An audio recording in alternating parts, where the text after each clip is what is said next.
નમસ્કાર ખેડૂત મિત્રો, મારું નામ છે અજય આત્રોલિયા। અત્યારે આપણે જેતપુર તાલુકાના થાણાગલોલ ગામમાંથી વાત કરી રહ્યા છીએ। આજે આપણે મગફળીના બિયારણમાં લાઈવ પટનો ડેમો કરવાનું આપણે આયોજન કરવાના છીએ।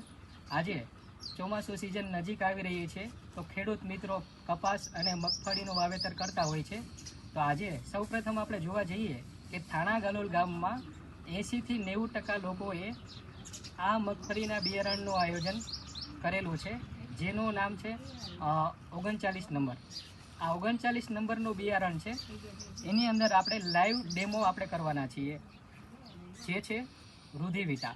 આ ટીમેક્સ કંપનીની વૃદ્ધિવીટા મોડથી લઈને પાંદડા સુધીનો વિકાસ આપે છે। આમાં આપણે પહેલા નંબરના કપમાં 20 મગફળીના બિયારણ લીધેલા છે, ત્યારબાદ બીજા નંબરના કપમાં પણ 20 મગફળીના બિયારણ લીધેલા છે।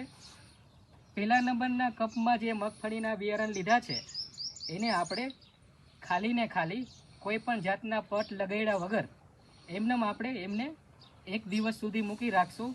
ત્યારબાદ બીજા નંબરના જે કપમાં જે આપણે મગફળીના 20 બિયારણ લીધેલા છે એને આપણે ટીમેક્સ કંપનીનો જે વૃદ્ધિવીટાનો સ્પ્રે છે એનો આપણે આમાં પટ લગાડવાના છીએ। તમે જોઈ શકો છો, આપણે અત્યારે આમાં પટ લગાવી રહ્યા છીએ। તો આપણે બીજા નંબરના કપમાં જે આપણે મગફળીના 20 બિયારણ લીધા હતા તેમાં અત્યારે આપણે પટ લગાવી દીધો છે। હવે આપણે આમને 1 દિવસ સુધી આપણે મૂકી રાખશું, ત્યારબાદ ફરી આપણે પાર્ટ નંબર 2ના વિડીયોમાં આપણે જોઈશું। ખેડૂત મિત્રો, પાર્ટ 2ના વિડીયોમાં તમારું હાર્દિક સ્વાગત છે।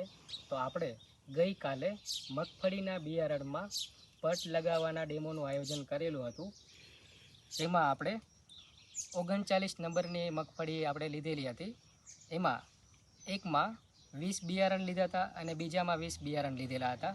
પહેલા નંબરમાં જે 20 બિયારણ લીધા હતા તેમાં આપણે ટીમેક્સ કંપનીની જે વૃદ્ધિવીટા છે એનો આપણે પટ લગાવેલો છે, તે તમે લાઈવ જોઈ શકો છો કે જેમાં આપણે પટ લગાવ્યો છે એમાં બીજના અંકુરણનો ઝડપથી જે ગ્રોથ થયો છે એ તમે જોઈ શકો છો લાઈવ।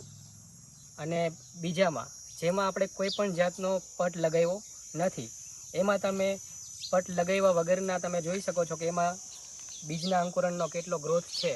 તો બંનેમાં તમને લાઈવ ડિફરન્સ તમે જોઈ શકો છો તમે કે આ વૃદ્ધિવીટાનો પટ લગાવવાથી શું ફાયદાઓ થયેલા છે।